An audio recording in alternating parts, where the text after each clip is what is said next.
प्यारी साथ संगत जी, प्यार से कहना धन निरंकार जी। परमात्मा के साथ सिर्फ इकमिक हुआ जा सकता है। संत कहते हैं कि एक जुबान से इस परमात्मा का जिक्र कैसे हो, इसके अनंत गुण शब्दों में समा ही नहीं सकते। यह निशब्द असीम है, शब्दों की सोच की अपनी सीमा है। इसलिए संत प्रयास करते हुए भी कहते हैं, कहना चाहा पर कहा नहीं जा सका, क्योंकि निराकार को आकार में बांधा ही नहीं जा सकता। यही कारण है कि बार बार समझाया जाता है, परमात्मा अंदाजे या अनुमान का विषय नहीं। किसी के संस्कार, वातावरण, परवरिश के अनुसार उसका असीम का अर्थ बदल जाता है। किसी के लिए मैदान असीम, किसी के लिए पंडाल, किसी के लिए शहर। केवल असीम कह देने से बात पूरी नहीं होती।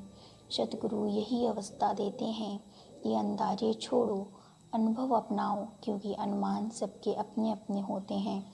किसी को बताया गया कि परमात्मा ऊपर है, किसी को कहा गया कि मूर्ति में है, किसी को कहा कि एक चार दीवारी में है।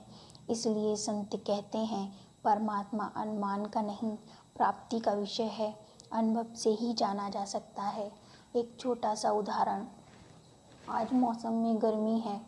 जिसने यहाँ की गर्मी महसूस की वह समझ जाएगा कि गर्मी कैसी होती है।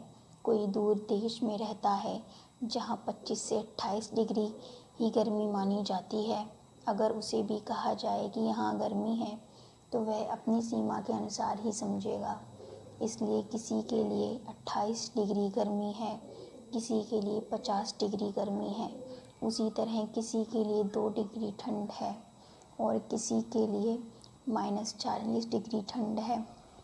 जहाँ जन्म मिला, जैसे संस्कार मिले, जैसा वातावरण मिला, वैसे ही अनुमान बनते हैं।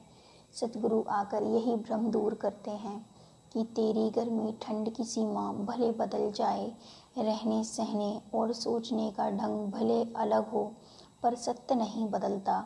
परमात्मा वही है, 28 डिग्री में भी, 40 डिग्री में भी, दिल्ली में भी, पंजाब में भी। जिसने पाया है एक जैसा ही पाया है। कोई दयावान कहे, कोई नायक कहे, सबके अनुभव ठीक हो सकते हैं पर अधूरे हैं, क्योंकि इसका पूरा बखान शब्दों में नहीं हो सकता। इसकी अनुभूति से ही इसके साथ इकमिक हुआ जा सकता है, और यह इकमिक होना इस जीवन में सांसों के चलते चलते ही मुमकिन है। प्यारी साथ संगत जी, प्यार से कहना धन निरंकार जी।